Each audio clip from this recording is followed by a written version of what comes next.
So let me tell you about the time I confidently explained quantum physics to a room full of people for 7 straight minutes in excruciating detail to a group that included 2 actual quantum physicists. Yeah, I'm not proud of this story, but it happened, and honestly, it gets so much worse than you think. Okay, context. It's my girlfriend Emma's birthday party. She's turning 26, and she's invited like 30 people to this trendy rooftop bar downtown. String lights everywhere, craft cocktails with names I can't pronounce, the whole deal. Now, I should mention something about myself.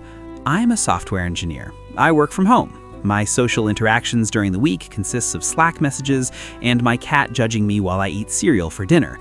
But I also listen to a lot of podcasts, like an unhealthy amount. Science podcasts, history podcasts, true crime, philosophy, you name it. I've basically convinced myself that listening to smart people talk makes me smart by osmosis. Spoiler alert, it does not. So I show up to this party feeling good. Fresh haircut, new shirt. I've got conversation topics locked and loaded in my brain like I'm preparing for a TED Talk. I'm thinking tonight I'm going to be charming, interesting, the guy everyone wants to talk to. I grab a drink, something with cucumber and basil that costs $16, and I start mingling. And at first, it's going great. I'm talking to Emma's coworker about AI, nailing it, dropping terms like machine learning and neural networks. She's nodding, I'm nodding, we're all nodding. I'm thinking, yeah, I've still got it. Then I move to another group. They're talking about a documentary. I've seen it, I share my thoughts, people are listening, someone laughs at my joke. I can feel my confidence growing. And that, my friends, is where the danger begins. About an hour in, I'm talking to this guy named David. David seems cool. Glasses, button-up shirt, a beard that looks like it requires a skincare routine. He's got I read books for fun energy. We're talking about space, specifically black holes. Now, I recently listened to a podcast about black holes, a 3-part series, so naturally I'm feeling like an expert. David mentions something about event horizons, and I'm like, oh yeah, absolutely. And the thing people don't realize is that time dilation near a black hole is wild. Like, you could be falling in, and from your perspective, it's quick. But to someone watching, you'd appear frozen in time forever.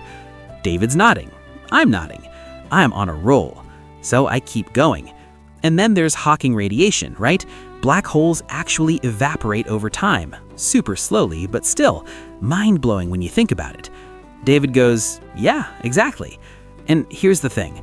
When someone agrees with you and you're already riding a confidence high, your brain does this thing where it goes, they want more, give them more. So I do.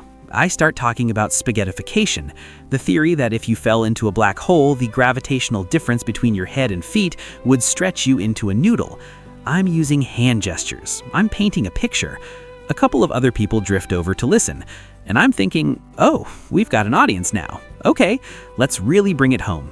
I transition into talking about wormholes, theoretical shortcuts through space-time. I mention Kip Thorne. I mention Interstellar. I'm basically doing a one-man science show at this point. People are listening. I'm in the zone. Emma walks by, smiles at me, and I give her a little wink, like, yeah, babe, your boyfriend's crushing it right now. I don't notice the look she gives me. It's a look that says, oh no, he's doing the thing again. But I'm too far gone. So I'm still talking. At this point, I've moved from black holes to quantum mechanics, because why not, right? I'm feeling unstoppable. I start explaining Schrödinger's cat. You know, the thought experiment, cat in a box, quantum superposition, yada yada. I'm doing great. People are nodding. Then this woman, I'll call her Dr. Sarah because that's literally her name and title, she's standing there with her arms crossed, just listening. She's got this little smile on her face. Not a friendly smile. A smile that says, I'm watching a car crash in slow motion and I can't look away. But I don't pick up on that. Instead, I make a fatal mistake. I say, so basically the cat is both alive and dead until you observe it, which is crazy, right? Like observation literally changes reality. Dr. Sarah tilts her head. That's an interesting interpretation, she says. Now, a smarter man would have heard the tone in her voice and pumped the brakes, but not me. I double down. I mean, that's what quantum mechanics is all about, right? The observer effect, Heisenberg's uncertainty principle. It's all connected. She nods slowly. And you've studied quantum mechanics? She asks. Oh, well, not formally, I say, laughing, but I've done a lot of reading. Podcasts, articles, you know. Right, she says. There's a pause. It's a weird pause. The kind of pause where everyone in the group is suddenly very interested in their drinks. But I'm still oblivious. I keep talking. I start explaining the double slit experiment, how particles act like waves until you measure them, how it proves that reality is subjective. I'm using air quotes. I'm gesturing wildly. I'm about 3 sentences away from bringing up the matrix. And that's when Dr. Sarah says, very calmly, so just to clarify, you think the observer effect means that human consciousness collapses the wave function? I blink. Yeah, I say. I mean, that's the idea, right? She smiles again. That same smile. That's a common misconception, she says. The room gets quieter. The observer effect doesn't require consciousness. It just means measurement. A detector, a photon, doesn't have to be a person. I feel my stomach drop. Oh, I say. Right. Yeah, I mean, that's kind of what I meant. It is not what I meant. She's still smiling. And the Heisenberg uncertainty principle isn't really about observation changing things. It's about the fundamental limits of what we can know about certain properties simultaneously. Totally, I say, nodding like my life depends on it. Also, Schrödinger's cat was actually meant to show how absurd the Copenhagen interpretation sounds when applied to everyday objects. Schrödinger wasn't saying the cat is literally both alive and dead. I'm nodding. I'm sweating. Someone coughs. At this point, I should have just said, you know what?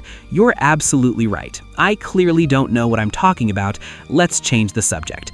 But my ego has other plans.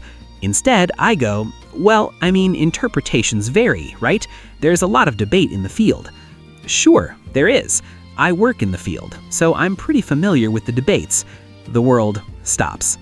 You what? I ask. I'm a quantum physicist, she says. I work at MIT. Quantum computing specifically. My brain flatlines. Oh, I say. Yeah, she says. Someone in the group laughs.